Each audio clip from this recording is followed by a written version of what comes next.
marami po nagtatanong kasi kung ano raw po ba ang masasabi ng Iglesia ni Cristo sa kasalukuyang sitwasyon po ng ating bansa, kay Edwin.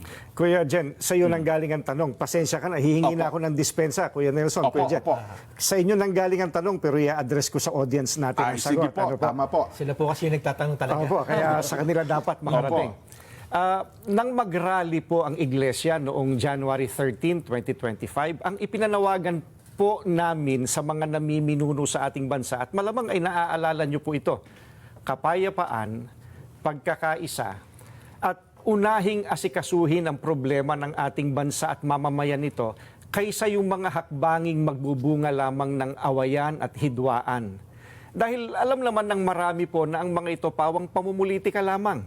Ang nakakalungkot po ay yung panawagang yun ng Iglesia ni Cristo tila hindi pinakinggan ng mga kinauukulan. Kaya nga po, Kuya Jen, nangyari yung mga nangyayari ngayon. Ayun, oho.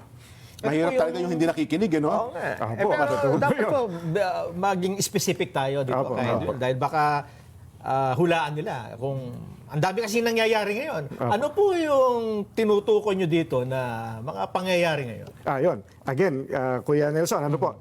Sa inyo nang galing ang tanong, ibabato ko ang sagot sa audience. No? Hindi naman po natin may tatatwa ng sino man. Matindi ang pagkakabahabahagi ngayon ng mga nasa gobyerno hanggang sa ating mga mamamayan. Hindi lamang tayong mga Pilipino ang nakakaalam na hindi tayo nagkakaisa. Ang nakakalungkot, maging ang mga taga-ibang bansang nagmamasid sa kaganapan po rito ngayon sa Pilipinas, alam na alam nila, hindi nagkakaisa. Magulo. Oho.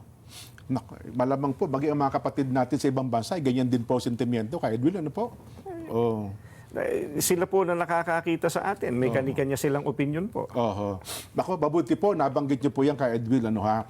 Ngayon po, ano po ba ang posisyon ng Iglesia ni Cristo sa usapin tungkol po sa dating Pangulong Rodrigo Duterte? Ayan po, we come to the crux of the matter. Yes ano po, opo.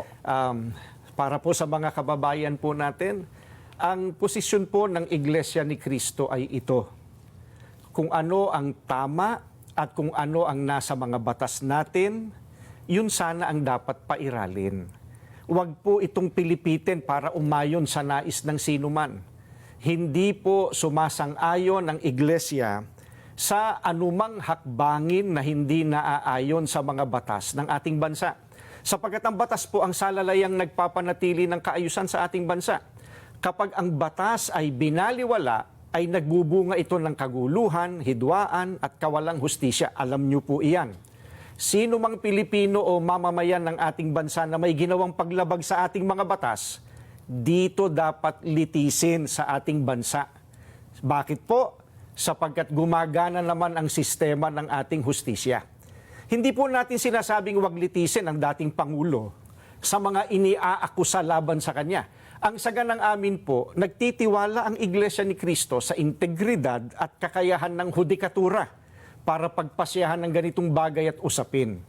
Ang mga hukom natin ay may kakayahan po na gampanan ang kanilang tungkulin, na ipataw ang tamang hustisya at pairali ng katarungan sa lahat ng sandali.